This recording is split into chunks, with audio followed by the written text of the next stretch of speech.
Oh, hello. Oh, hello. And welcome to the ComiQueen's podcast. I'm Alex. And I'm Annie. And today we are extremely excited for our second installment of Danmei. That's Danmei, M-A-Y, or Danmei, M-E-I. Today we are diving into our second installment, which means we're both on volume 2. And I'm super excited to talk about the disabled tyrant's beloved pet fish. This second volume covers chapters 39 through 76 of the series. And I mean, it starts out pretty strong. Where we left off, you have Li Yu, the fish, who's also a human.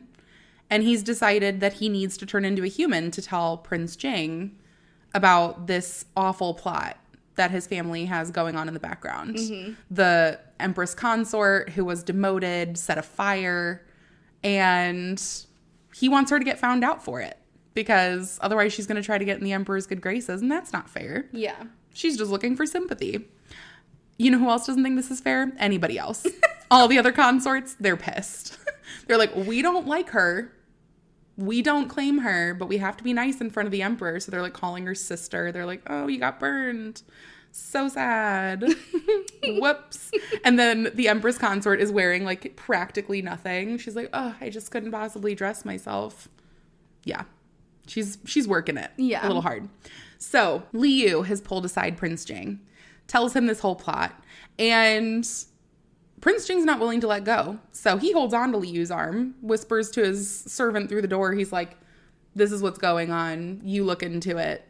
Get someone to handle this. Mm-hmm. And then he faces Li Yu and goes, who are you and why are you here? Li Yu the fish or Li Yu the man? The man. Okay. At this point, he doesn't have a choice when he transforms. Yeah. So he's just a person for an hour. Okay. So he can't hide. Yeah. He can't just be like, I'm going to turn back into a fish now. And it's pretty unfortunate for him. Yeah. But he doesn't know why he's in the world. He's pretty honest about that. He tells Prince Jing, my name's Li Yu, and I don't know why I'm here. And isn't that just kind of where we're all at in life? Like, to me, I was endeared. But Prince Jing is also confused. He's also assumed at this point Li Yu is a Yao or a like demi-human god. Yeah. And so, you know, he's got a lot of questions rattling up there. He's a smart guy. And the few questions that he does ask are, why did you save me? To which Li Yu is like, I didn't save you by spoiling the plot of your cousin almost getting framed for murder. What are you talking about? To which Prince Jing is like, the ever humble Li Yu. Because he did literally save me. An assassin attacked me. I almost went blind. But okay. And then he asks, where are you staying? And Li Yu's like, you know, around. I don't have like a set place that I stay, really. You know. Suspicious. Very. But Prince Jing is like, you know what? It's obvious he doesn't want to tell me anything. Mm-hmm. So he just leans into it and he goes, you know what? You saved me. I owe you for that. And so if you ever need a place to go, you could just stay with me at my palace. And all you have to do that is take care of my pet fish while I'm gone. And Li Yu was like, this is the best thing ever. I am the fish. I can take care of me. I'm not sure about that. I'm not either. So he agrees to it, but Prince Jing gets called by Wang because, of course, his servant's like, you disappeared in the middle of nowhere because you got splashed with water. Your dad's waiting for you because your stepmom, the hoe bag, set herself on fire. He doesn't say that. Not verbatim. Not a direct quote. Not a direct quote. You know, something along the lines. Yeah. And so Li Yu transforms back into a fish after Prince Jing leaves. And once this time limit has been up, Li Yu fetches for him. When they bring Li Yu to go out, they realize that the Empress consort's still there. Mm-hmm. Everyone's still pitying her. He's like, I told you this whole plot and you guys aren't following up on it at all. Like, what have you been doing, Prince Jing, sitting on your hands? And it turns out he told the third prince's people to look into it. He's like, I'm washing my hands of this one.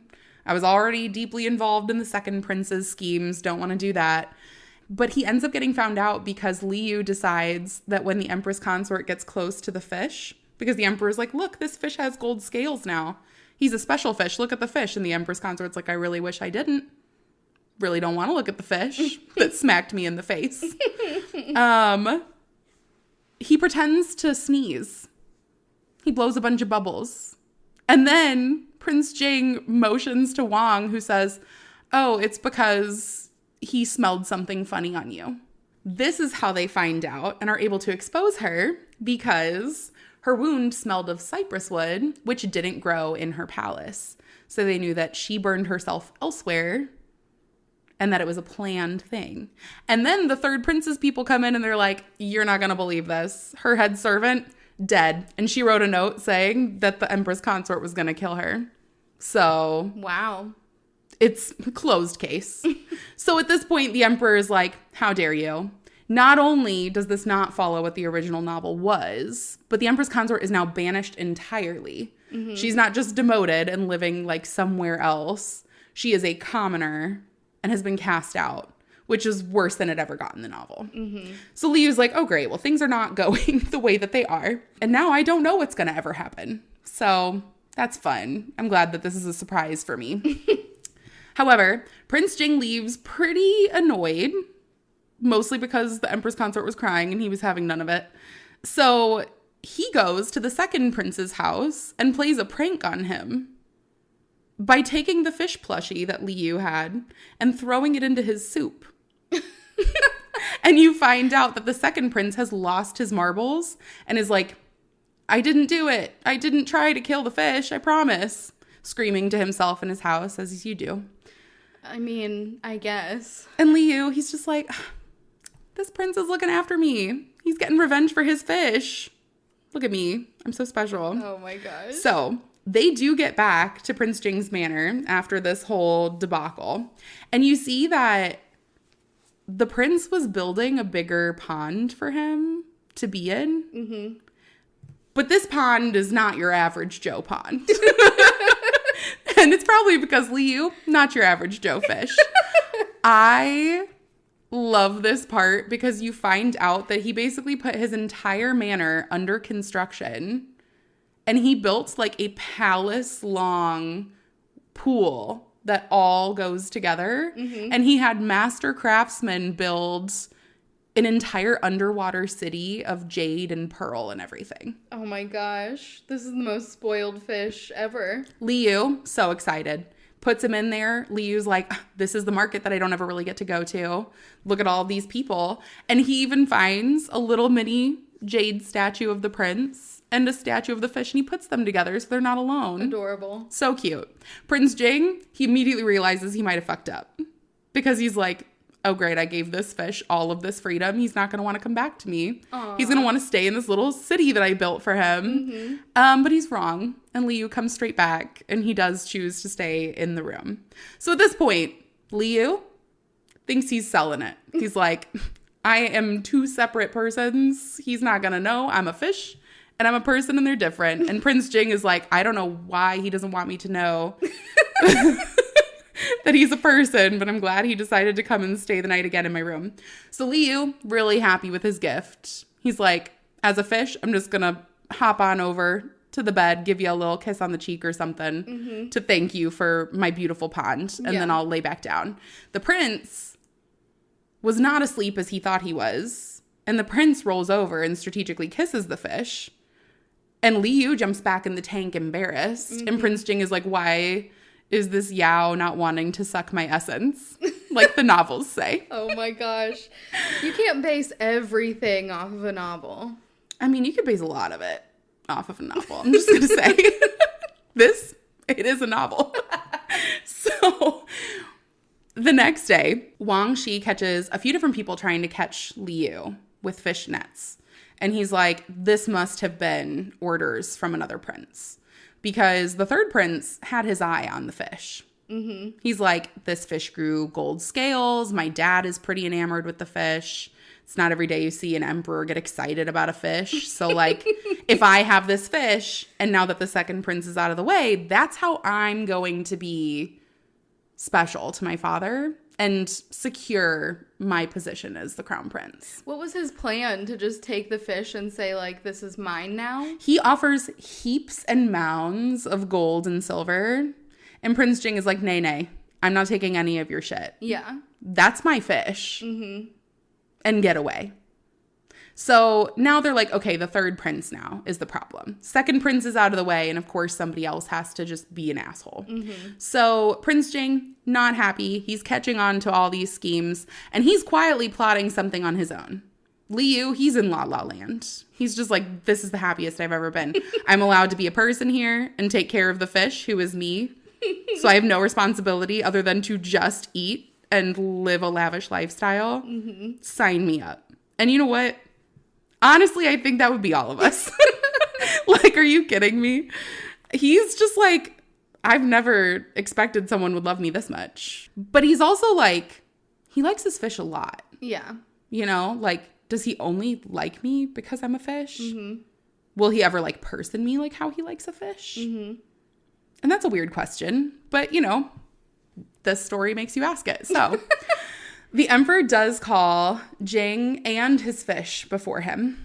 And you find out that the third and sixth prince are really plotting now to get this fish away from the prince.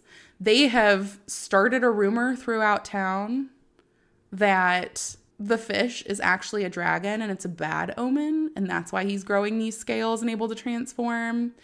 And they've even gone so far as to like plug people into this imperial agency that's supposed to look at the stars and everything else and tell you about all of the omens. Mm-hmm. And so the emperor calls everyone together. He's like, I just want it noted how special Prince Jing's fish is. Because I'm so happy for my son that he has a special fish. Never thought the day would come. And you've got some mixed signals because you have the Imperial Bureau saying, nope, it's a good omen. He's great. He's special. And the third and sixth prince, they're pissed. Yeah. They're like, do you want to check that again? Because I think that it wasn't special when we heard that for the first time. Definitely not suspicious at all that they tried to bribe somebody to say something different. Mm-hmm. But Prince Jing was also plotting in the background. And he was like, I planted my own people in the Imperial Bureau. And they said that it's a good omen. So fuck you. And then you have the fake monk who had newly trimmed hair. And Liu's like, this fake monk is saying that it's a dragon. And he's trying to go against them. So he jumps out of his tank. He's pissed. He's like, third and sixth prince, you're trying to make me look bad. And I'm a special fish. So he jumps out. And he's strong at this point. So he breaks his crystal tank to attack the fake monk to knock his hat off. Because he doesn't have the right symbol on his head. And you can see that his head has been shaved recently. Mm-hmm. So he's not established like they're trying to play him off as. Yeah. And the emperor's like, how did that happen? So Prince Jing grabs this glass in his hands. He's like, I broke the bottle to sick the fish on him. Because I knew that he was lying. So Prince Jing is now injured. Liu, he's concerned because his fish tank just broke, but they put him in new water and it's fine. And the emperor realizes very quickly that he's gotten tricked and now he's punishing the third and sixth prince. Well, yeah. The third prince, he's like, I didn't do this, but everyone rats him out. Mm-hmm. And the sixth prince is like, I only did what my older brother said. So the sixth prince trying to wash his hands of things. Yeah. It's not going to go well for them. The emperor, he's pissed. He ends up having them like beaten legitimately. Yeah, well, you don't want to make the emperor look like a fool. Yeah. And he does look a little bit like a fool because he cares a lot about this fucking fish. Everyone loves this fish. And like, here's the thing. I love Liu. Yeah. Reading this story, he's perfect. I would change nothing. But also, it's a little silly. Like, he's just like, look, I thought that my mute son would never find anybody. He found a fish, and I guess that's better than nothing. You know? And like, it sounds sad. Just a little bit. So Prince Jing leaves. He's like, the emperor's got this one. He puts Liu back in a bottle and Liu realizes that one of his game missions has updated. So he's he's good to go with protecting the prince. Yeah. And now he's ready to step up to becoming a koi. But in order to do this, he has to go through a trial. And they were like, what do you think it means to be a koi? And he's like, well, I thought that it was good luck, but it kind of feels more like keeping Prince Jing safe is what people want from me. And so he goes through this mission where it sends him back in time, and he sees a chubby little Prince Jing who got pushed into a pond by the second prince, and he didn't know how to swim. Aww. And Liu helps him back out. Aww. And so Liu was like, that was really cute. And he wins the reward of being able to transform into a koi when he wants. And he's like, I'm going to save that for later. That's pretty strong to go from being a black carp to getting some golden scales to magically being a koi. That feels like a lot, you know? He's like, I'll ease into it. Won't be able to keep his secret as well if, you know, he does it too quickly. Yeah, probably not. And Prince Jing, he got a fever from his hand cut. He's sick now. And Liu, he's like, I'm going to have to turn into a human to take care of him. He takes care of me so well. So he transforms into a human at night. He like wipes down the prince who's like sweating profusely and, you know, tries to cool him down. And Prince Jing, he's completely out of it, realizes that Liu turned into a person, and he makes out with him. All right. Liu, surprisingly pissed. Okay. Because he thinks the prince thinks he's easy. And you know what? How fucking dare he? He kind of seems like it, though.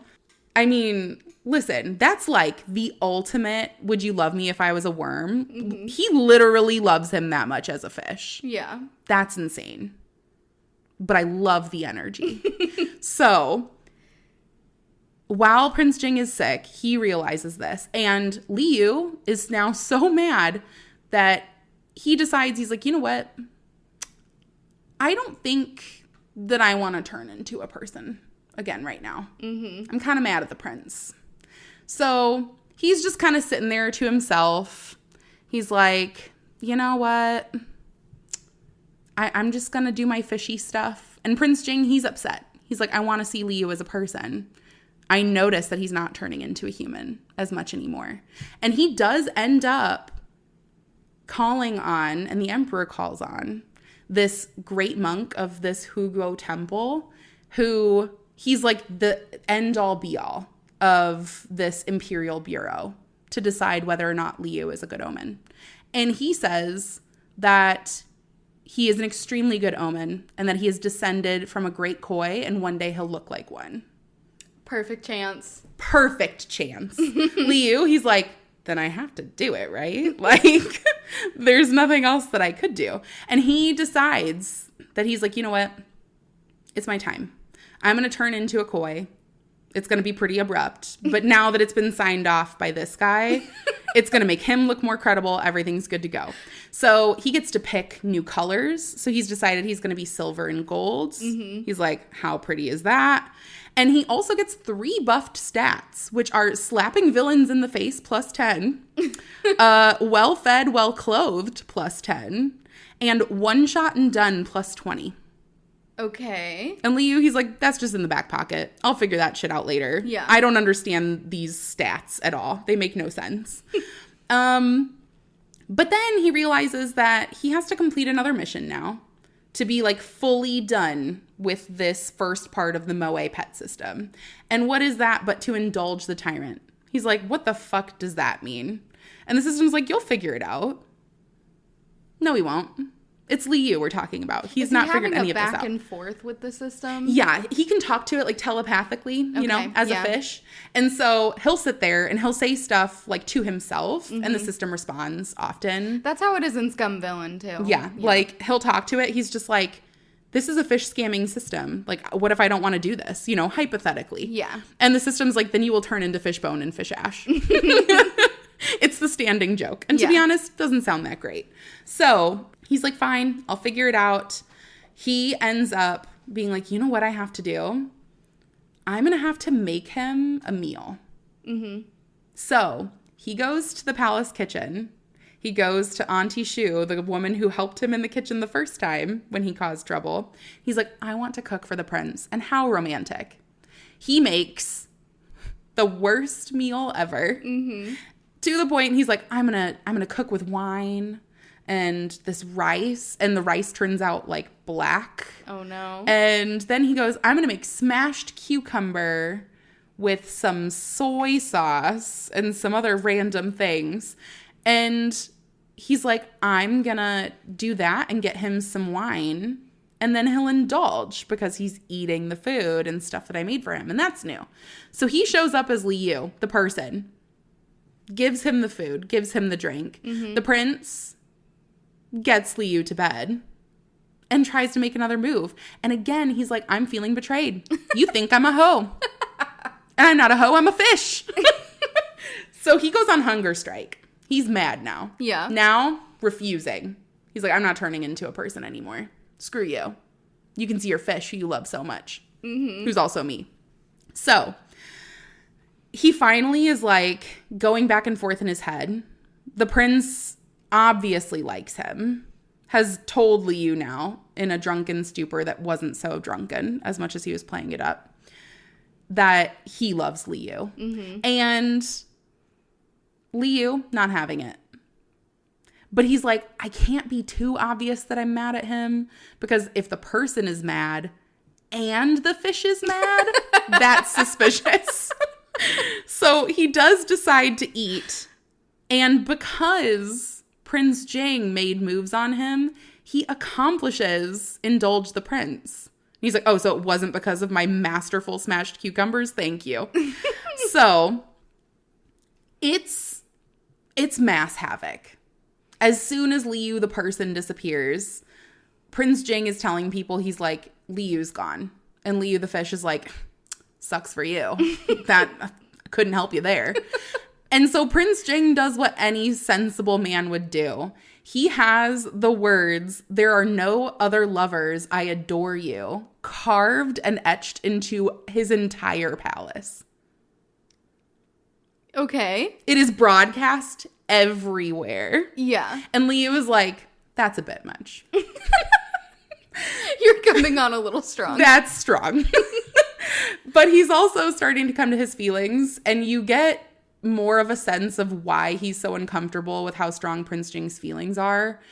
And it's because he's not used to being loved more in his human form than in his fish form, one. And two, he's like, the only reason he likes me is because I was doing a lot of things that the system was nudging me to do. Mm. So does he genuinely love me, or does he just love how this game has made me act toward him?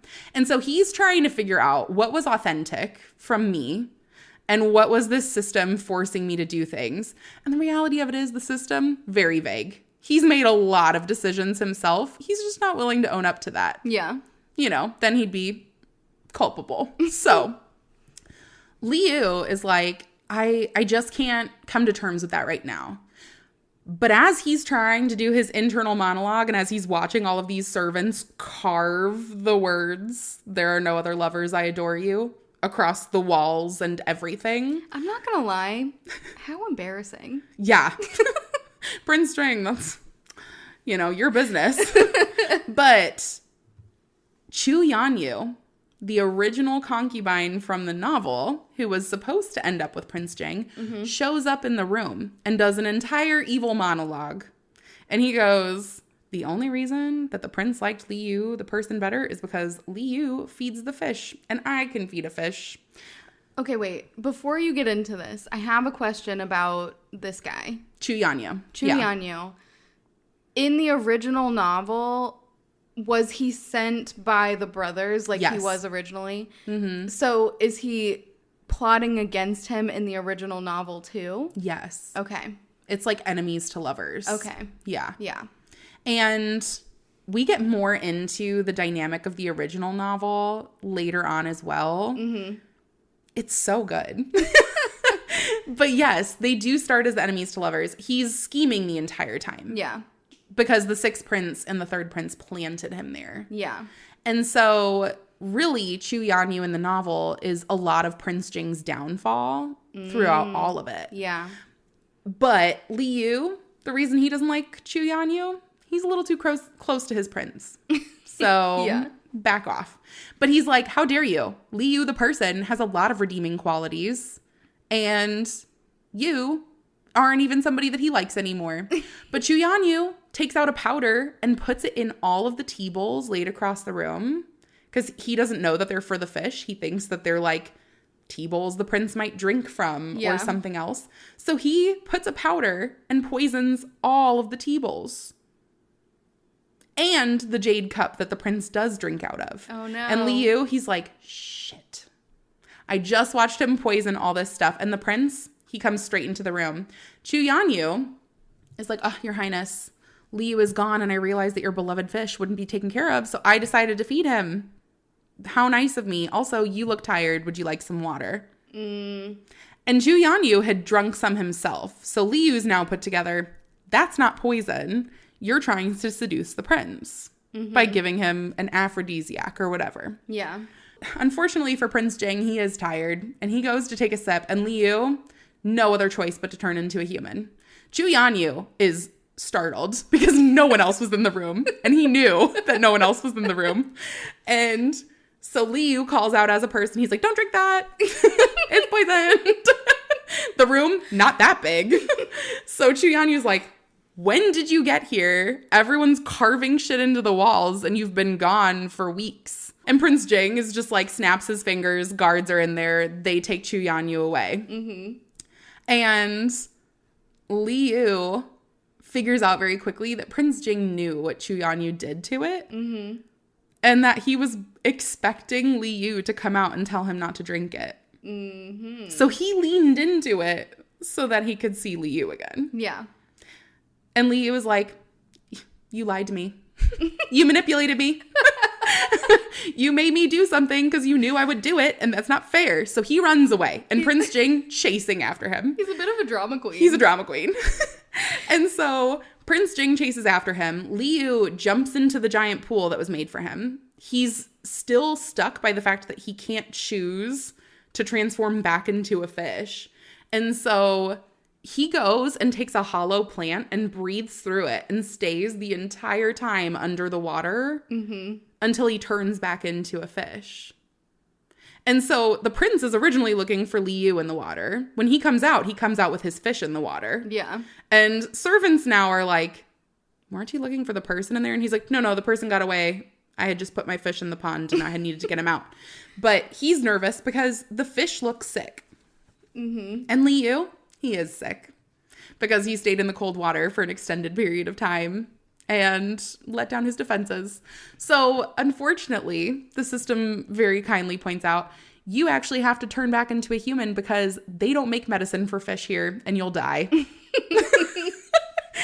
And Liu's like, well, isn't that my luck?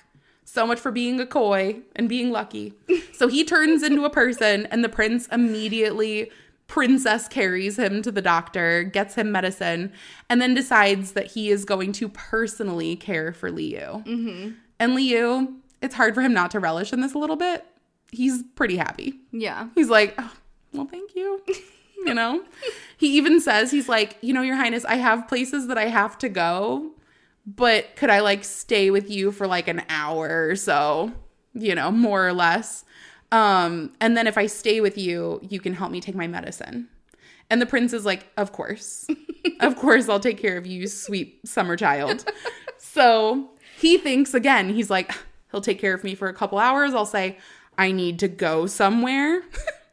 And then that'll be end of story. He won't have any other questions. And then all of a sudden, once I leave, his fish will be back. And he won't know anything. And Prince Jing, he's like, that's weird, but okay. Mind you, he's now looking forward to these plans with the prince. He's like, this is pretty nice. He spoon feeds me my medicine and then he gives me pastries between because it's bitter. And I kind of like being coddled a little bit. So I'm not mad. Yeah. And then he gets extra upset because he realizes, oh, man, I'm starting to feel better. So now I don't have an excuse to stay here. And the prince, obviously not feeling that way. The prince is like, you don't need an excuse for me to take care of you and pamper you because I love you. And so Liu's like, look, I just can't accept that right now. I'm just not in that place. but like we can continue to hang out together. And Prince Jing is like, sure. Okay. Yeah, that's fine. He knows. Liu, transparent. And Liu at this point is also like, oh, I might love the prince. Mm-hmm. He's pretty great, actually. So Wang Shi, as, you know, the little sidekick for the prince, as his servant, is like, you guys, did you know that there's an open market happening? Because, you know, the prince's cousin Ya is getting married to the princess of Jinjue. And, you know, both families have come together to put on all of these different vendors. You guys should go check it out. And so Liu was like, you know what? You're right. I should go check this out. I'll go with the prince. And then realizes immediately that's a date. And it is set up as a date. They take a carriage together. They take a carriage that's like suspiciously a little too small, so that they're constantly like bumping up against each other. And he's like, that was on purpose. But you know what? Well played. And as soon as they arrive in the village, everyone's like, oh, it's the prince. He's never out. That's crazy. And they're also like, who's that beautiful man with him? Is that like a relative? Who is that? And Wang Shi, the servant, runs ahead of them and tells everyone that's the consort. Mm-hmm. So Liu was like, I mean, I didn't say I was the consort, but if you guys want to call me the consort, that's fine. And Prince Jing, doting on him as always, buys him a beautiful hairpin that of course has a fish on it. And they don't say it out loud. Prince Jing doesn't say anything out loud because he's mute. But, but Prince Jing, he doesn't say he's doing it on purpose, but it has to be a nod of him being like, I know what you are. And Liu, nothing. Entirely goes over his head. He's just like, wow, this guy really likes fish. It's actually getting kind of weird. So Liu is at this table. He wants to go and eat at the restaurant. They sent servants ahead of time. The food is ready. They have a beautiful table setting. And now that his stats have increased, he can be a human for 2 hours. So he's like, I'm going to eat a shit ton of human food because I miss it. And they've got incredible food. But he's starting to put together, he's like, has he figured out that I'm the fish, maybe? I don't know. Like, has he figured it out? Because it's going to be pretty awkward for him to not know, because I'm going to have to turn into a fish in the carriage probably. And he's like, can I just tell him? No, can't do that. So we're just going to have to figure something else out.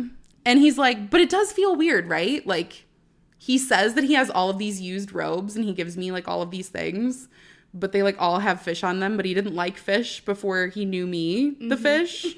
And, you know, he's going through it in his head. But they're eating at the restaurant. Prince Jing's cousin, Ya, and the Princess of Jinjue show up because they want to get to know Liu as well. And they immediately love him. They're like, oh, he's adorable. This man, precious. And the Princess of Jinjue is like, I also want to see your pet fish. Did you bring him? And the prince says no. Yeah. And Liu's like, I mean, you did bring your fish, but like, if you don't want to tell people that, that's fine. Because technically the fish isn't in there, so that actually helps me out a little bit. But they get invited to the wedding. And Liu's like, now I have to attend the wedding. I can't say no to an invitation from the princess. So as soon as you find out that there were merchants in the town that were scamming Liu and the prince, the Princess of Jinjue is pissed. She's like, those are my people. They can't do that to you. I consider you my family now because you're obviously very important to Prince Jing. I'll go have them handled with. And you find out that Prince Jing has already sent people to beat them all up. So we've got that covered. And when they get back to the carriage, Liu does tell the prince, he's like, look, I had a really nice time. I need time to come to terms with my feelings, but like, we should probably like see each other often, I guess. I thought he was going to say, I just want you to know I'm a fish. Nope, but we're not there. No, okay. So they have a nice little makeout. And Prince Jing gives him a forehead kiss. And then as they get to the manor, he's like, oh my God, it's the countdown. What am I going to do? And Prince Jing says, Liu, can you take care of my fish? I have to go take care of something. And he calls all of his servants to the palace, kind of energy, you know? So Liu is like, this works perfect. And he's started leaving notes behind now. So it's more inconspicuous. So Liu is like, hey, I put the fish in this bottle, but I had to leave, had to skedaddle. So that's why I'm not here, Liu the human, but that's why there's this fish here. Mm-hmm. And honestly, Wang Shi is like, this is weird, but like, I just have to ignore this. If Prince Jing says nothing is happening, nothing's happening. So Liu enters the Moe pet system. He's come to terms with the fact that he loves the prince. And he's like, you know what? If I love the prince, then I can do any mission that you give me. So the mission's like, that's great. You can learn a secret about the prince if you want. And he sees a couple different pictures. They give him like a little preview of what each secret might be. One has a picture of him and he's like, no. I already know how he feels about me. So like, I don't need to know what the secret about me is. Definitely the fact that he knows that you're a fucking fish. Yeah. But no worries. And so he ends up realizing that the prince has been doing violent things in the background and is choosing to not do them in front of Liu because it made Liu uncomfortable when he witnessed him murder the assassin. And he's like, that's so sweet. That's my boyfriend. Like, I love him. Look at him protecting me. So Liu is now like, what do I do? Now I'm kind of embarrassed to be around the prince. And now that I told him I want to spend more time together, I have to find a way to be even more inconspicuous when we're changing places. So that's going to be confusing as well, because I'm just going to have to disappear randomly and then not come back until the next day. So he's like, system, this is getting pretty inconvenient. Mm-hmm. And the system's like, I actually don't care. So Liu finds out when Prince Jing gets called that the emperor is giving Prince Jing a position in the Ministry of Works, which is kind of like their version of the Parks and Recs department. It sounds like they're in charge of a lot of like construction jobs, tending to gardens, making sure that money's in the right places, all of that. Yeah. And the emperor's trying to give him more responsibility because now that the second prince is out of the way, there's nothing really guaranteeing who's going to be the crown prince. He's pissed at the third prince. The third prince got beaten and he's now been removed from his job. And his job is now teaching his youngest brothers, the 7th and 8th princes, their math lessons. Oh, no. He's been reduced to tutor. Yeah. So Prince Jing is like, this is interesting. And Liu takes note pretty quickly. He's like, this was not something that happened in the novel. I am now in uncharted territory. So this is getting even crazier. And Liu's like, you know what I could do to kind of cushion the blow here? We're going to lay ground rules for our relationship. And Prince Jing just nods. He's like, yes, okay. Mm-hmm. So what are the rules that Liu finds most important in his relationship? But don't ask Liu to stay the night. You can't do that. Okay. And Prince Jing just nods. And he goes, you can't ask Liu where he's going. Because I just go places and I'm allowed to do that. And Prince Jing's like, okay. And then he goes, and you can't get mad at Liu ever. And then he decides, he's like, I know I only wrote down 3, but also, you know how you wrote that like one thing across your entire house? And you said there were no other lovers? That needs to stay that way. I'm your only lover. And the prince writes him a poem to summarize all of the rules. And Liu was like, okay, fine. Well, I guess if you can follow those rules, then it's okay. And they start a very cute domestic relationship. Liu, he's strategizing. He's like, I have to turn into a human and make some meals ahead of time because I have to send my boyfriend to work with meals. Terrible cook, but he's decided he's doing it. And Prince Jing eats every bite. Mm-hmm. He's dedicated. Liu is like, okay, but if I wake up really early, then I can't see him that night. So then I have to wait until midnight and then I can like come in really late and see him in the middle of the night and we can like cuddle and then I'll like run away and say that I have to go somewhere randomly. He's not doing a good job. 2 hours, not really that long. Yeah. And he also is like, it'd be really cool if I had a way to tell what the 2 hours were instead of just getting this really ominous countdown from the game system and having about 10 seconds to scramble myself out of the room. So Prince Jing gets a commissioned time dial for him so that he can tell when it's going to be 2 hours up. Not suspicious at all, apparently still.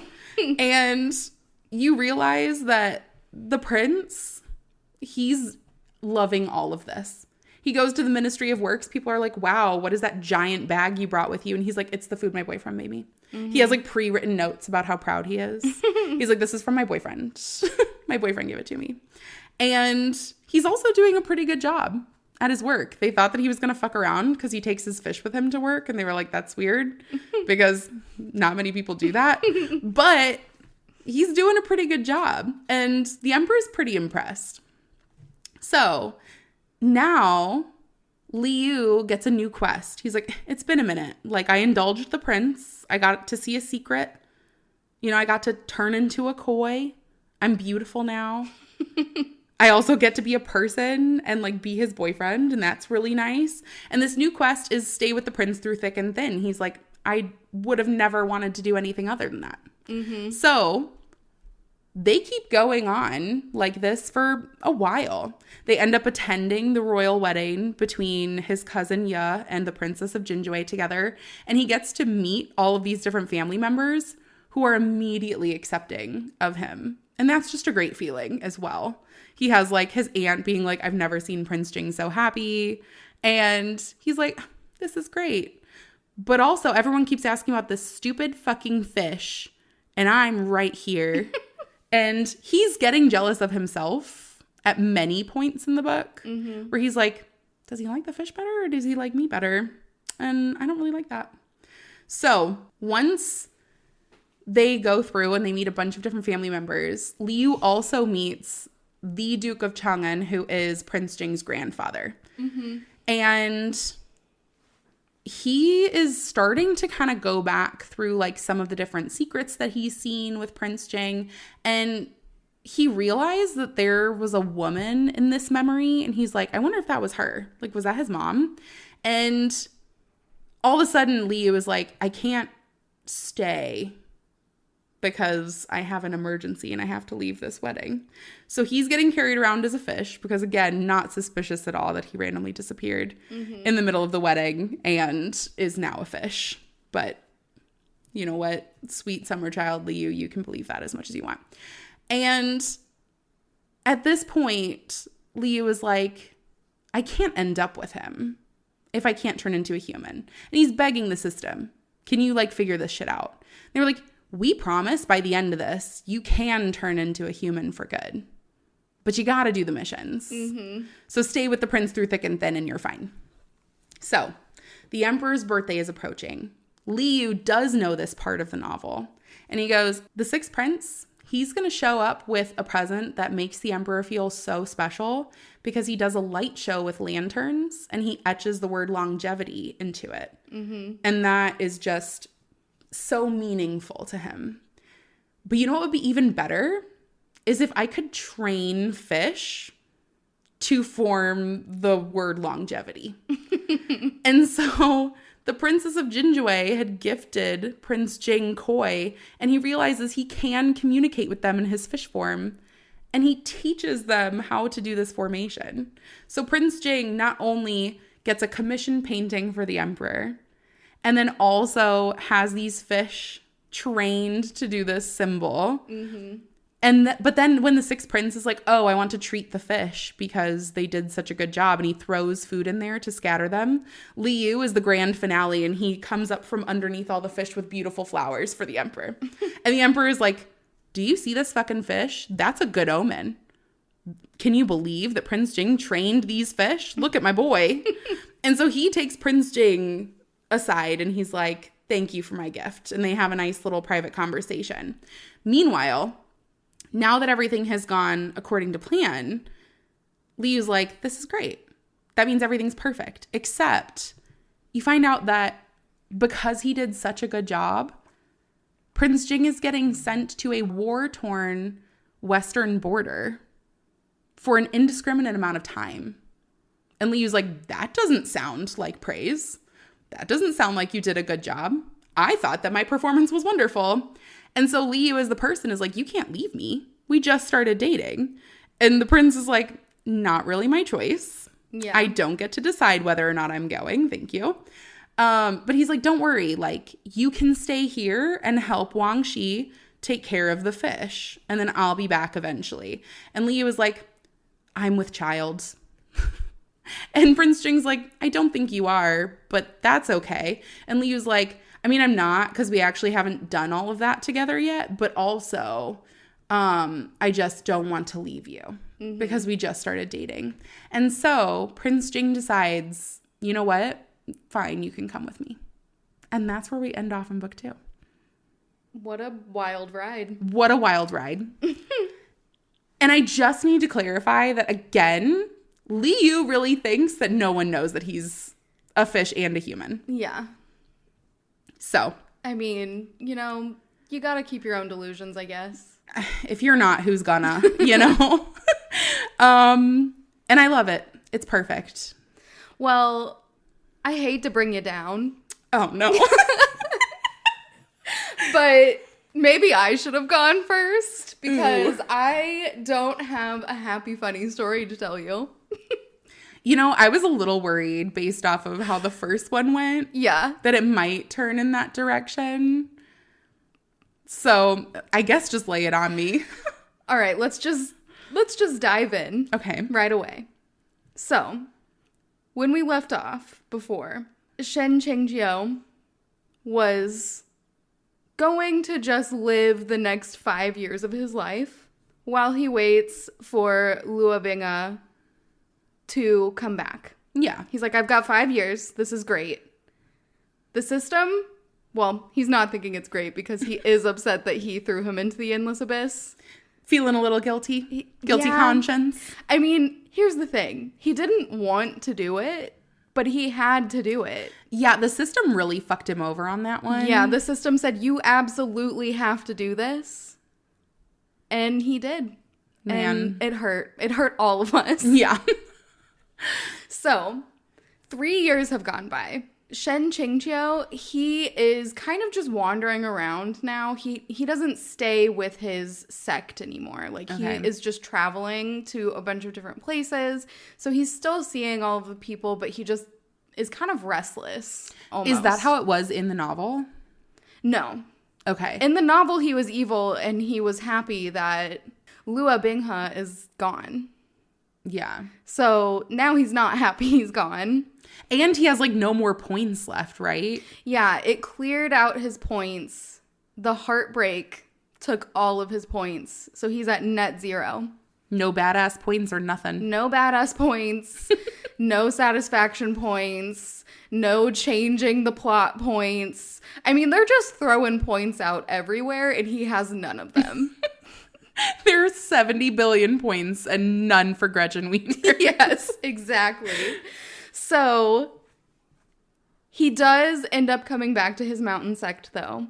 And when he does, he's there with all of the other cultivators, and they find out that there is a city nearby called Jinlan, and a messenger has traveled from Jinlan to the mountain sect and is trying to tell them, hey, everyone is trapped in the city. No one can get in. No one can get out. Yeah. It's awful. When he gets there, he instantly dissolves into bones. Oh. Yeah. Okay. So they're like, something's amiss here. That, not normal.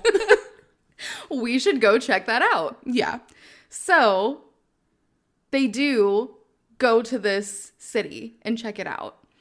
And so when they get to the Jinlan city, they are immediately greeted by a young man. Mm-hmm. Not in the best way. He's like, get out.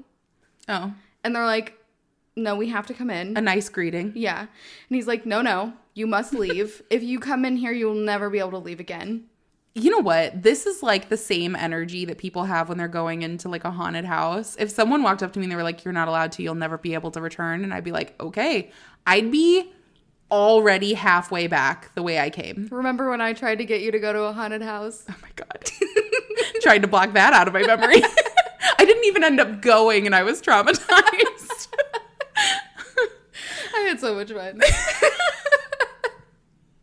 So So they do enter the city. They're led by Yang Yishuan. And he's just a young man who is the son of a weapon shop owner. And he is kind of guarding the perimeter, trying to get people to not come into the city. Because lots of people have been coming in saying, we'll help you. And then they never leave. How has he survived this whole time? That's the thing. So they do go in, and Yang Yishuan takes them to another cultivator who was already there. It's someone who they're like not familiar with, but it's kind of like we're in the same brotherhood, so we get it. Yeah. So they go and talk to him. They try and figure out what's going on in this town, and he shows them his legs. And by shows them his legs, I mean he shows them that he doesn't have legs. Is he levitating? No, he's sitting in a chair. I was like, interesting. I think they would have figured that part out a little bit at a time. I was like, I feel like that would have been one of the first things I would have noticed. Oh my gosh. Okay, so what they do notice, because he's in a chair, so it's not weird. Okay. Is that where his legs are cut off? Yeah. It's like festering wounds. Ooh. It's awful. And he's like, yeah, people keep coming and getting this plague. And once you have it, it just starts eating your body away. Ugh. And the reason that the guy who left disintegrated right away is because he had this plague. But they don't know why it didn't hit him until he was out of the city. Must be like a barrier of some kind. Something like that. Yeah. So Shen Qingqiu right away is like, okay, well, it can't be something that is spread from person to person because Yang Yishuan has been helping you and other people. He's been in close proximity with this plague. Or is he the plague? And he hasn't gotten it. But it's not just him. Like, there are other people who have been around. They noticed, no one is out in the city. Everyone is hiding. Yeah. They're all covered with these, like, black blankets to completely conceal their bodies. And they're afraid of getting it? Yeah, they're trying not to, like, touch anything because they don't know what's causing it. Yeah. So it's like human face disease all over again. It is. It is, unfortunately. So they're like, okay, we have to go out and explore. We just have to see what's going on. Yeah. They go and they start walking around, and Shen Qingqiu runs into a suspicious old lady. And I don't mean like, happens upon an old lady. Does she also not have legs? She has legs. Okay. She runs into him, like knocks into him. All right, so legs, check. Off. She ran. She runs off with her legs. And Shen Qingqiu automatically gets spots on the back of his hand. And that's what the other cultivator said happens first, is you get spots. They take days to weeks to, fester or whatever, and then you end up losing the body parts. So he's like, okay, I got this immediately after that lady touched me. That's suspicious. Yeah. So he chases after her. And he ends up running into an abandoned building where he finds other cultivators. Mm-hmm. He hears a voice that he knows well. And he actually hears two voices that he knows well, because he hears Lua Binghe and he also hears the system reactivate. Oh. And he's like, oh no. It's only been 3 years. What is happening? So it's already just gone off the rails. Yeah. It's not following the original story. Yeah. And the system is like only half rebooted. It's messed up. It's not helping him at all. Yeah. It's just kind of like, hey, I'm here. Not that it was helping him in the first place. True. But right now it's just telling him like, I'm here, and just don't forget that you're in a game. See you later. Yeah. And so we hear from Lua Binghe and these other cultivators that he stayed at the Huanhua sect instead of returning back to the Kangqi mountain sect.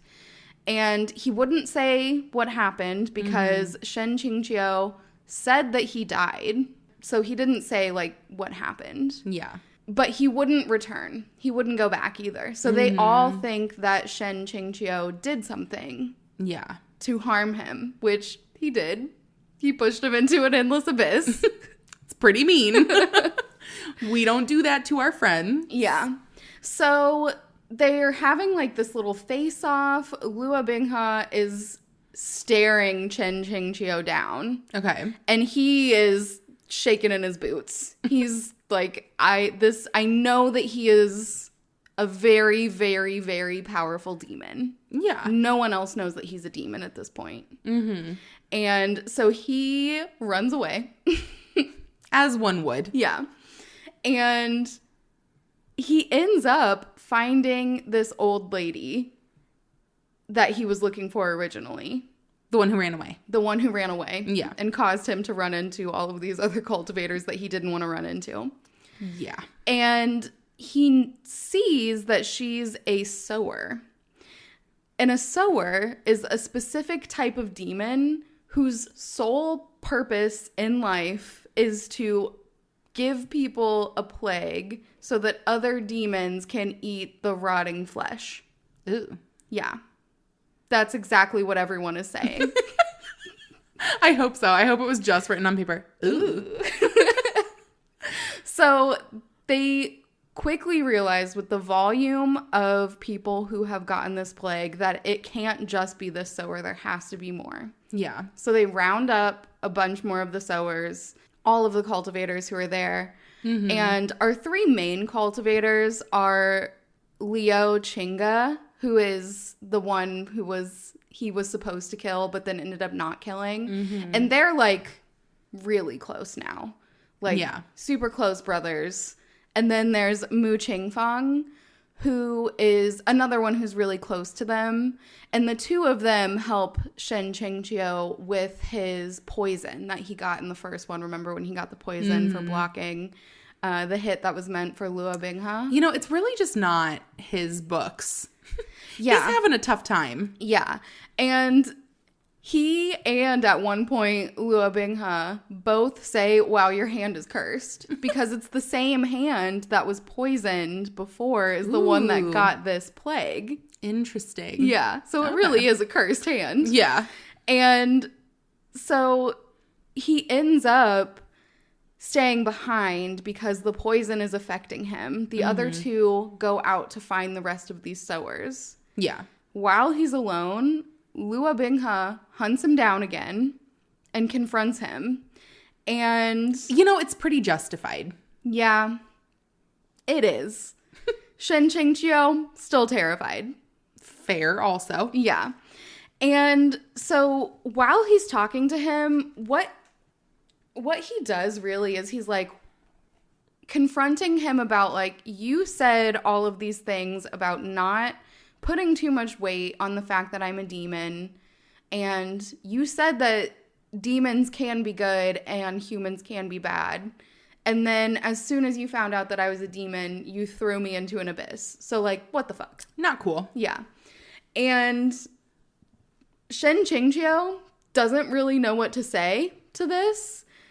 And so he kind of just goes with the original storyline, which is like, you are a heavenly demon. I can see that from the symbol that you have on your forehead. Yeah. I know that you have blood on your hands, and I had to do it. Yeah. Is really all he's saying. And Luo my hands Binghe, were tied. Me and my cursed hand. Me and my cursed hand. We didn't know what else to do. Luo Binghe is trying to choke him out a little bit. You know, he's upset. Yeah. And what he ends up doing... A great way to show people you have no blood on your hands. Yeah. Is to try to choke them out. Them, right? Yeah. So he ends up making Shen Qingqiu drink his heavenly demon blood, which is used to control someone. Oh. Once you drink demon blood, the blood from the demon, as long as it's heavenly demon blood, not just any demon can do this. Yeah. Then that demon can control you because they can control the blood that is from them in you. Oh. Yeah. And there's no cure. There's no way to reverse it. It's just there. No more cowbell. Yeah. You're stuck. So he drinks that blood. He knows that it's happening and he tries not to, but he's also being choked. So. And at this point, none of this has happened in the book. No. We've gone off script. Yeah. Okay. He ends up leaving. They kind of separate after awkwardly drinking his blood. Well, after Luo Binghe demonstrates how he can use the blood, he's like, just remember, this fucking hurts. And then he leaves. They catch the rest of the sowers. And now all of the cultivators are gathered around the sowers. They're like, okay, we did it. We caught them. We have to get rid of them now. Mm-hmm. The sowers end up saying that Shen Qingqiu is the one who sent them there, which is not true. And he's like, what the fuck? Blindsided. Yeah, this is going off the rails. It's not just his hand that's cursed at this point. Yeah. So he's accused of releasing these demons, and there quickly become two sides. The Kongcheng Mountain Sect, and they are on Shen Qingqiu's side. They're like, he wouldn't do this. There's absolutely no way. Yeah. That demon is just trying to save its own skin by saying anything. Mm-hmm. And how can you trust a demon? And then the other side is like, well, why would they just accuse him? Well, but here's the thing. If he was the one who sent them, why would he be the one who contracted it? So, Luo Binghe cured the plague that was on him. So someone else came forward and said, I saw that he had the plague and he no longer has it. And we think that supports the fact that he's controlling these demons. Oh, shit. Yeah. That sucks. Yeah. So, and Luo Binghe kind of, it seems like knew this was going to happen and set him up. Payback. Yeah. Now, other accusations start to come out. Mm-hmm. Of course, there's the why didn't Luo Binghe come back to his own sect? He must have had something happen to him. We've also heard that he treated his disciples poorly. The other disciples come forward and they're like, no, he didn't. You know, he didn't push me into an eternal abyss. He didn't push me into the abyss. They're kind of still just fighting both sides. Yeah. And then in the middle of it, a lady comes forward and she's like, he was supposed to be my husband. We were betrothed and he abandoned me. Who? Shen Qingqiu? Yeah. And this is kind of true. Oh. It's a plot line. I was like, she's off her rocker. She's not. She is, but she's not. So he was sold to this family. Mm-hmm. The family supposedly treated him really well, but I mean, he was still bought. Yeah. And so once the father of the family died and the brother became the household master, he also supposedly freed Shen Qingqiu and said, now you will marry my sister. And Shen Qingqiu knows that that is a plot line. He was supposed to have married this girl. Mm-hmm. And what she says ended up happening is that a cultivator came to town to do a test to see if there were any people who had spiritual chi who could then come and practice at the sect. Yeah. And he passed the test, so he wanted to go. He went and asked the brother if he could. The brother said no. And so he killed the brother and went anyway. Oh. Yeah. Pretty dark. You find out a few chapters from now that, yes, it did happen, but also, like, he wasn't treated well by the family. Mm-hmm. And so, like, it's a little bit of a mixed bag of he was still bought and he was still forced to be. He was adopted as a brother, and then you were saying you were freeing him by trying to have him marry your sister. Yeah, so, like. You guys are gross. Yeah, it's not. It wasn't great, but it also wasn't a good look for him. Yeah, it was pretty poor timing. It's poor timing in the middle of all this going on. And so Shen Qingqiu sees that the two sects are about to come to blows. Yeah. And he's like, I don't want this to end up being a war. Yeah. I don't want there to be permanent bad blood between these two places. And so he agrees to go to the water prison which is at the Huanha Palace. And that's where Lua Binghe is also staying. Okay. So he agrees to go to avoid the fights. Now, when he gets there, they take him down to this prison and they're showing him all of the ways that it's impossible for him to break out.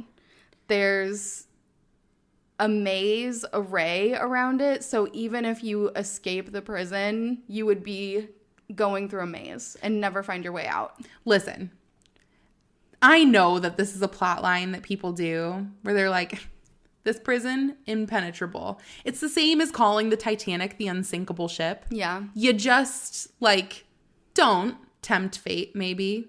You know what I mean? Well, but it really does seem like it because they take him out. It's essentially an island in the middle of an acid lake. Yeah. And even if you can somehow figure out how to get from the island, which is just like a platform, it's not like an actual island. He's just standing on a platform all day long. And even if you could figure out how to get off of this platform and onto the other side of the lake, there's a giant wall of water that is spraying around you the entire time. Great. So he can't hear anything. He can't see anything. He's just surrounded by water. Okay. And so they leave him there. Now he's visited by a few people. Okay. First one is the little palace mistress. This is the palace master who is the Huanha leader. Mm-hmm. It's his daughter. In the original novel, she's supposed to be one of the members of Lua Binghe's harem. Okay. And this is where we start to see some cracks in his personality or some differentiators in his personality. Mm-hmm. I mean, we've seen them already, but like this is where we start to see big deviations from how he was in the novel. Mm-hmm. Where the little palace mistress comes and she's like, I'm going to beat you with my iron whip because you're obviously guilty. And Shen Qingqiu is like, I never said that I was guilty. And what happened to the trial? Yeah. And she's just like, I don't care. Like, obviously you did something to Lua Binghe, so I'm getting revenge for him. Now, Lua Binghe comes down and he's like, what in the fuck are you doing? Yeah. How dare you touch him? Breaks the whip, throws the pieces into the acid lake, and then is like, you get the fuck out. And she leaves in tears. Yeah. Because she's trying to plead with him. She's like, I'm doing this for you. And he's like, I don't need you to do that. Didn't ask you to do that. Yeah. Get out. Yeah. And so Shen Qingqiu was like, well, that's weird. That's different. Why is he treating her like that? Yeah. He's in the novel, he treats all of the women of his harem well. Yeah. So this is big character deviation. Mm-hmm. But he went into the abyss the first time, too. Yeah. He went into the abyss, was there for 5 years. Okay. Then left, started gaining power and women, I mean, that's really the way to do it. What more do you need? Yeah. When Lua Binghe is left there with Shen Qingqiu, he asks Shen Qingqiu, do you regret it? Do you regret throwing me into the abyss? And Shen Qingqiu, for the first time, is given options of what he can say. Oh, so the system has decided to wake up now? The system, it's not helping him out anywhere else? Yeah, the system fully reactivated at this point now that he's been in close contact with Lua Binghe. Okay. Now, it has never done this before. And it's giving him options. He has to choose one of them. One is saying yes and being like, yes, I'm so sorry, and kind of groveling. Two is laughing at him and saying, absolutely not. Now that's strong. Yeah. Like, of course, I don't regret it. You're disdainful. Yeah. And 3 is to say nothing. And he's like, these are horrible options. If I say 1, he'll think I'm insincere. I can't possibly say 2. Yeah. So I guess I'm just going to say nothing. And so that's what he does. He says nothing. Luo Binghe is mad about this. Yeah. And starts attacking him. During the fight that they have, his clothes get ripped and he is kind of like very disheveled after this, you know, because he's losing a fight. Yeah. So Luo Binghe eventually leaves. When he leaves, he kind of has like a moment where he is regretting being so harsh on him and ruining all of his clothes. And so he gives him his outer robe. Okay. And Shen Qingjiu at first is like, I'm not wearing that. Like, puts it off to the side. Luo Binghe is, like, pissed about this, too, because he's like, you won't even wear my clothes because I'm a demon? Like, fuck you. Yeah.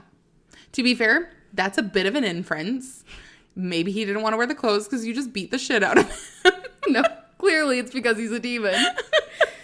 So I think he's reading into that one a little bit. Someone has a complex.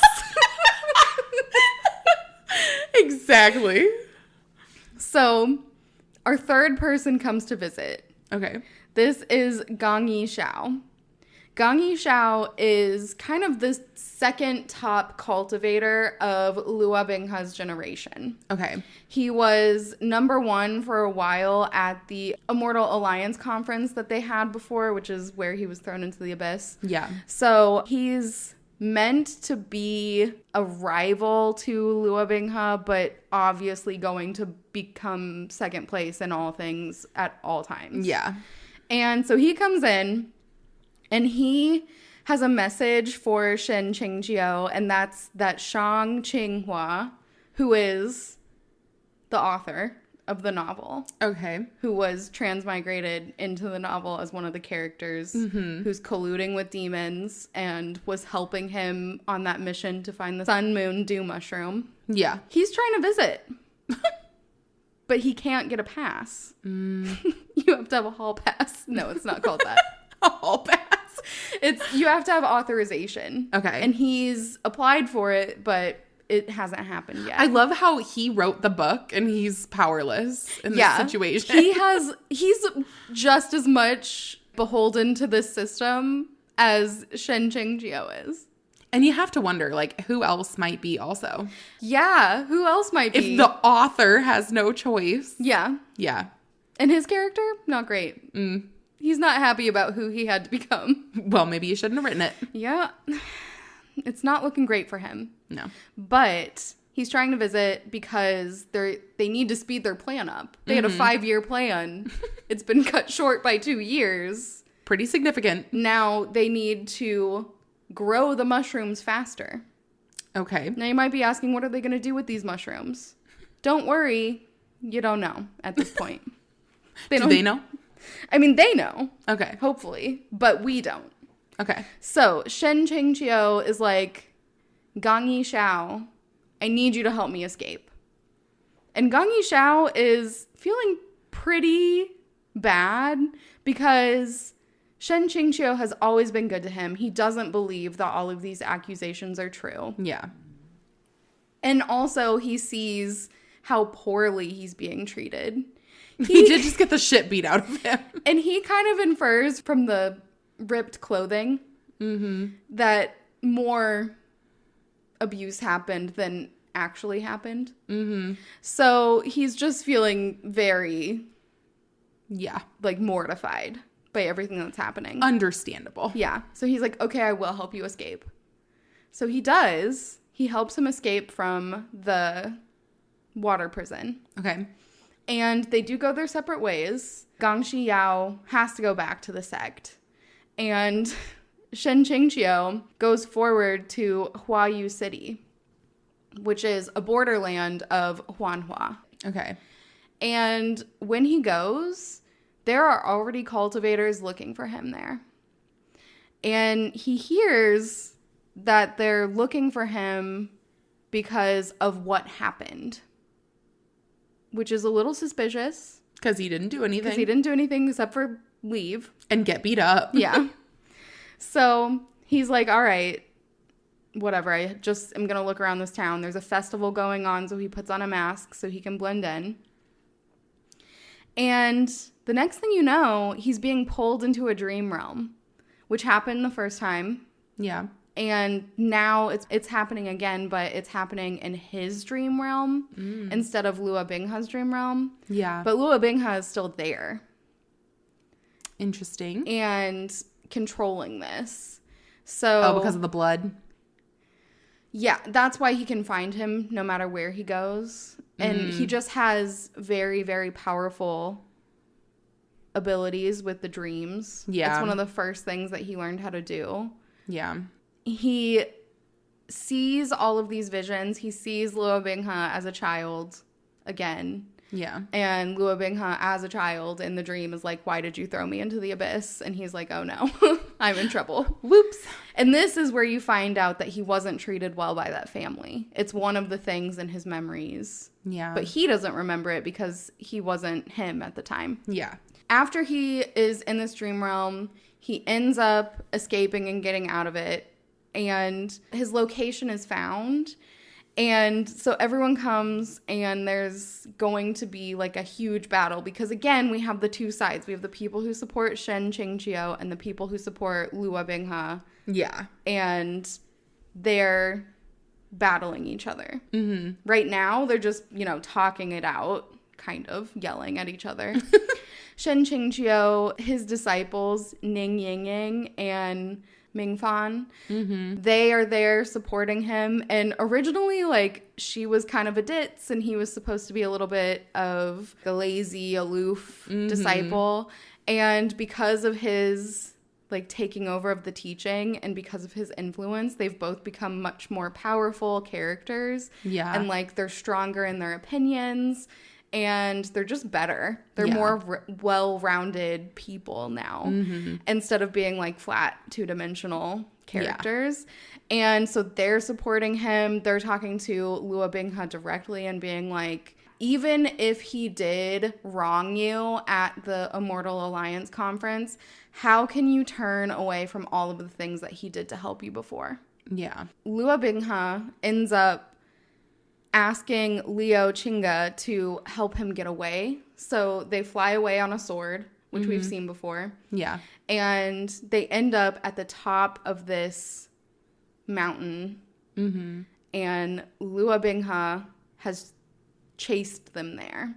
Okay. And Liu Qingge is trying to fight on behalf of Shen Qingqiu because Shen Qingqiu is... He's powerful, but he's not as strong. Liu Qingge is the top fighter of the cultivators, other than Lua Bingha. Shen Qingqiu sees that Lua Bingha has his sword, Shenmo, which is a demon sword. And he has to gain control of this. Originally in the novel, he does it during his 5 years down in the demon realm, but he hasn't done it yet. And if he tries to use the sword and it takes control of him, it will, 1, reveal that he's a demon, and 2, it'll overtake his mind. Not great. So he can't battle with his sword. He has to battle Liu Qingge with no sword, just his powers. Yeah. Which he can, but still, it's not harder. as easy. Yeah. Yeah. Lua Bingha does end up using his sword. He pulls it out.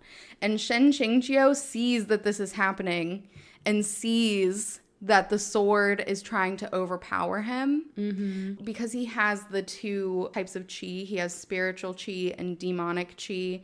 He has to keep them balanced. And that's why it's harder for him to keep control of this sword. So yeah, he's not able to keep control of it. The demon chi is much stronger. It's overpowering everything. Yeah. Shen Qingqiu sees that this is happening, and this is when I absolutely broke down and cried in this book, because at this point, Shen Qingqiu self-detonates and gives his spiritual powers to Lua Bingha, and says, "For all that has passed, I repay you today." And then he dies. Oh my gosh. It's so sad. I mean, as soon as I read that, I looked at the back of the book. I was like, that has to be the quote on the back. And it was. It was. Because it's just so, like, beautiful and poignant and just sad. Yeah. And I just love it so much. So Luo Binghe, he is automatically devastated. He's like, "What are you doing? I didn't want you to die." This, like, makes him see that he was just angry. Yeah. But that he really, truly didn't want him to suffer. Yeah. Unless it was at his hands. Yeah. And so at this point, though, he learns about the 5,000 spiritual stone bet that was placed on him. And so that's just, like, showing that Shen Qingqiu really believed in him. Yeah. And, like, bet a lot on him winning. Yeah. That Immortal Alliance conference. The fact that he kept the sword and, like, made a little shrine to him and was just heartbroken. And also that he helped when Ming Fan was bullying him when he was younger. Ning Yingying figured out that it was Shen Qingqiu that did that and is saying, "You know it was him that helped you at that time. And all of these things that he's done for you. And how could you betray him like this?" And they all do end up finding out that Shen Qingqiu did self-detonate. So, like, he technically did it to himself, but they kind of are blaming Luo Binghe anyways for the whole situation. That's not fair. I mean, he is the reason that he was in the water prison because he set him up. Yeah.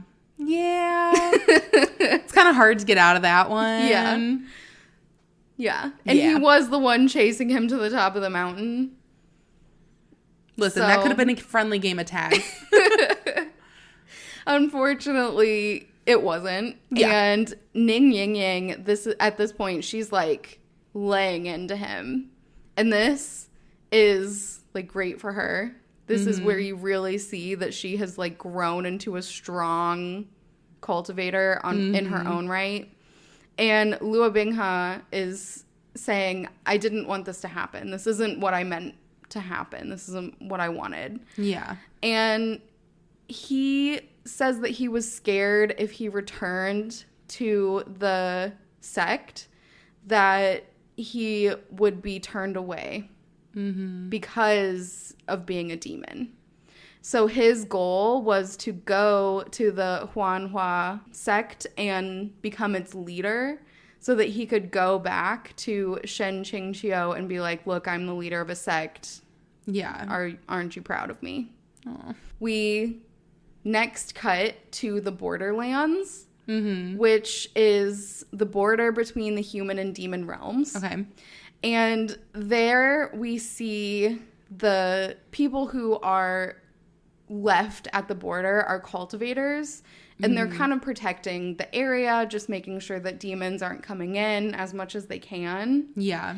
And so Lu Yiyo, he is the leader, and he's there with these other guys. There's a new guy with them, so of course they're doing what all people do. They're gossiping. Lu Yiyo is telling everyone what's been happening. Yeah. There's been a war going on for 5 years. And this is between the two sects. So even though Shen Qingqiu didn't want this to happen, that's exactly what happened. Luo Binghe took Shen Qingqiu's body and is trying to bring him back to life. It's a little late. Using a healer. And Liu Qingge is leading attacks on the Huanhua sect and trying to get the body back so that they can do the proper burial in their mountains. Yeah, they're like, "Why do you have the body? You're the reason he's dead." Yeah, exactly. And everyone thinks that Luo Binghe's insane. He's a little crazy. On the Borderlands. Not everyone at this point, but on the Borderlands, everyone thinks he's crazy because he is trying to bring a dead body back to life. And listen, let a guy have hobbies. So they, during this time, get attacked, and a random cultivator comes in and helps them. Mm-hmm. Once they defeat this demon who is attacking them in their little hut, the random cultivator says, "What year is it?" He doesn't know. Mm-hmm. Because it's Shen Qingqiu. He doesn't know that it's been 5 years. And we find out what happened with the sun, moon, dew mushroom. It is a flesh-like mushroom that can be grown into a body. So, what they did was grow that mushroom into a body. It had to be rushed at the end with fertilizer because, again, 5-year plan had to turn into 3 years. Yeah. And so... Borrowed time. So they grew this body and buried it in the dirt so that whenever he died, he knew it was inevitable. He knew he was going to be killed. Mm-hmm. That his soul would go to this new body. Okay. And after it did, it happened instantly. Mm-hmm. And it took him 5 years to dig himself out. Oh my gosh. Yeah. So Luo Binghe is not as crazy as he seems if he came back to life. Yeah. He might be a little crazy still. I was going to say that voice. That's saying no. It's not too promising, is it? So first thing that we see is that he's talking to these cultivators now, and they ask him what his name is, and he can't tell them his real name because everyone knows who he is. Yeah. He also doesn't look like himself completely. Mm-hmm. He has similar features with the original Shen Qingqiu mixed with who he was before he was transmigrated into this novel. Okay. And so he tries to go by his username, which was Peerless Cucumber. He uses this name. No one gets it right. And he was like, this was a mistake. I'm going to have to figure something else out. I can't keep doing this. As someone who has had a complicated name, I get it. Yeah, and as someone who came up with usernames in the 90s and 2000s, I get it. Oh my gosh. What an era. The wild, wild west of usernames. It really was just absolutely crazy. Oh my gosh. So, he does end up saving a cultivator from Xia Hualing, who is the demoness who attacked the sect in the first book. And that cultivator that he saved was Yang Yixuan, who is now a disciple of Liu Qingge, who in the novel never takes a disciple. So that, too, things are just starting to pile up. Yeah. Of what's different. And so he realizes he needs to go back and save Liu Mingguan, who is supposed to be one of the main female leads. Okay. And so they go back to save her, and Yang Yixuan starts saving everyone there. And there's 3 girls who Luo Binghe is supposed to go and find, and then they become part of the harem. So he wanted to keep them there, but then he's like, I can't capture them and put them back in the cages. That would look suspicious. So he's like, oh, I just hope that Xia Hualing catches them again later. You find out why she's catching people is because Luo Binghe still needs to balance his demonic chi and his spiritual chi. Mm-hmm. And he has too much demonic chi. So he uses people to put his extra demonic chi in. Normally it kills them. Yeah. And he has to do it once a month. So that's why she's collecting people. And it's pretty frequent. Yeah. So Luo Binghe comes back after some back and forth where Shen Qingqiu is captured, then he's breaks free, then he's recaptured, then he breaks free. Yeah. And finally he just skedaddles. Mm-hmm. And he gets out. And Xia Hualing is like, I'm not letting this happen because he is extremely powerful. If he can break out of all of my immortal bindings, then he needs to be the one that I find. Yeah. So she takes Luo Bingha's blood, puts it in his food, and so he eats it without knowing it. He was very distracted while he was eating because there was more gossip that he was listening to, and this gossip was specifically saying that the reason that everything happened is because Luo Bingha is in love with Shen Qingqiu. He confessed his love at the Immortal Alliance conference. Shen Qingqiu was like, no, and you have to leave. But then didn't want to tell everyone so that he would be humiliated. He being Luo Bingha. Yeah. And so to preserve his character said that he died instead of saying that he just confessed his love. And so then when he came back and all of this other stuff happened, now he's just extra distraught because the person that he loved is gone. And that's why he's trying to bring him back, which is a little right and a little wrong. And listen, that's between Shen Qingqiu and Luo Bingha. Yeah. And so now that he's drank this blood again, he's back under control of Luo Bingha. So he really just can't get out from under it. No. And he finally got a new body and everything. Yeah, he thought he was rid of the system. He thought he was rid of the demon blood. Now he's got both back. That was fast. Yeah. So he does end up obviously getting recaptured. Luo Bingha uses him to dispel this demonic chi. He absorbs it and is able to balance it out himself because his new body with the fertilizer that they used is like extra strong. It wasn't meant to be, but it's just what happened with the fertilizer. Listen, you got to use the fertilizer. Yeah. So he's just got like, he's bursting with spiritual chi now. Mm-hmm. And so Luo Bingha's like, oh, I see why you wanted him captured. I'm going to take him with me now. So they go back to Huanhua, and now we find out that Luo Bingha has kind of taken over. He tells the little palace mistress, I don't know where your dad is. People are looking for him. Which, historically, not a great sign. No. Yeah. Now, notifications are starting to pile up that Shen Qingqiu wasn't getting before. So we see that he's gaining back some of these points. And some of the points that he gains back are satisfaction points. And he's like, how is that possible? Because the harem, not hareming. Yeah. How can he be satisfied? And the other points that he's getting are for subverting tropes. So this is for Ning Yingying, Ming Fan, and Liu Mingguan, who now are main characters in their own right. Yeah. Ning Yingying is strong and leading her people. Liu Mingguan has gone to battle with this demoness and has come back, and she's not dealing with Luo Bingha at all. Yeah. And Ming Fan himself is coming into his own and, you know, taking on more responsibilities and everything. Yeah. So he's subverted all of these tropes for them, so he gets points for that. He gets pulled into a dream realm again. Okay.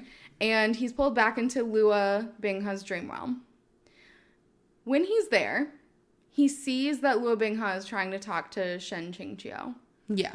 And it doesn't work. Shen Qingqiu doesn't respond to him. But then Shen Qingqiu, as himself, because he is now Shen Qingqiu in the dream, does start responding to him. And this makes Luo Bingha know that this person who kind of looks like Shen Qingqiu but kind of doesn't is actually Shen Qingqiu. Yeah. So now the rest of the book is just Shen Qingqiu getting captured and escaping from different people. We see in the first book there was a kind of half snake man that I talked about in the caves, and he comes back as a full human, not half snake man anymore. It wasn't a good kind. Oh. No, you wouldn't have liked it. Oh, okay. Thank you for the clarification. Yeah. You saw the disappointment on my face. Like, no, this was not disappointing. But you find out that this is Lua Bingha's father's right-hand man. Okay. From the demon realm. And the reason we know this is because he gives him his heavenly demon blood. So now he can control Shen Qingqiu, but Lua Bingha can't anymore. And because it's canceling each other out at this point. So he gets captured by him, and then he kind of gets him drunk, but like not directly. He puts alcohol fumes in the air to get him drunk so that he can escape. So it's like some alcohol LaCroix kind of a situation. Yeah, kind of. And so he escapes from that. And then he does realize that he needs to go back because, again, the two main sects are fighting each other. And Liu Qingge is going to attack again because he's like, I am getting Shen Qingqiu's body. Yeah. So he goes, and Shen Qingqiu actually helps him take the body. That's funny. Yeah. And so they want to do the burial rites and everything. Lua Bingha ends up going and following them there. And so, again, they're fighting over this body. And Shen Qingqiu is like, I just want to tell them to stop fighting because I'm right here, but I also don't want anyone to know. Because then they'd be fighting over me and I'm right here. Yeah. Yeah. And so they're having this little face-off. Shen Qingqiu does end up going back because he's like, I can't just leave them all on their own. And Lua Bingha knows that it's him, captures him again for the last time. And, of course, the other sect is like, we're not letting you take him. And Shen Qingqiu finally agrees. He's like, no, just let me go with them. If I go with him, then he'll leave everyone alone. Yeah. And then Lua Bingha, again, a little crazy, is like, okay, cool, you're coming back with me and I will leave. I'll stop the siege. But also, I want your immortal body. And that's the previous immortal body. So he still wants the body, even though he has Shen Qingqiu again. And the reason is because he's like, what if I lose you again? I need that body. Listen. Yeah. It's pretty sound logic to me. So they're having this fight. Yeah. And in the middle of this, we have a little incident that happens where the body has gone missing. Oops. Don't know where it is. And that's where it ends. So this one was sad. When it got to the middle and we had his death, and listen, the chapter, it was called Death. Could I have figured it out? Probably. Did I? No. Well, I mean, here's the thing. How vague. It could have been anybody's death. Yeah. Could have been the death of the snake man. We didn't meet him yet. Oh. But it could have been. It was just so tragic. And I loved it so much. I mean, I'm not kidding. I was sobbing in the middle. I believe you. When we get to the death. I believe you. Yeah. We're no strangers to sobbing to stories. It's fine. I love it. Yeah. It's so good. I am so ready to just read the rest of these books. I know. Honestly. This has been so nice. This has also been 10 hours. Yeah. So thanks for staying with us the whole time. Yeah. But yeah, I'm really looking forward to finishing. We are officially halfway through our series. Oh my gosh, I can't believe it. So much has happened and so much will happen, I'm sure. Yeah. So I am really glad to be on this journey. Really also glad that I didn't pick a sad one. So that sucks for you. I'm so glad I picked a sad one because I love it. Yeah, you do. It's going to be worth it in the end. I just know it. You're relishing in it. It's fine. But thank you all so much for joining us for the second installment of Danmei. We're looking forward to talking to you all on the next one. Goodbye. Bye.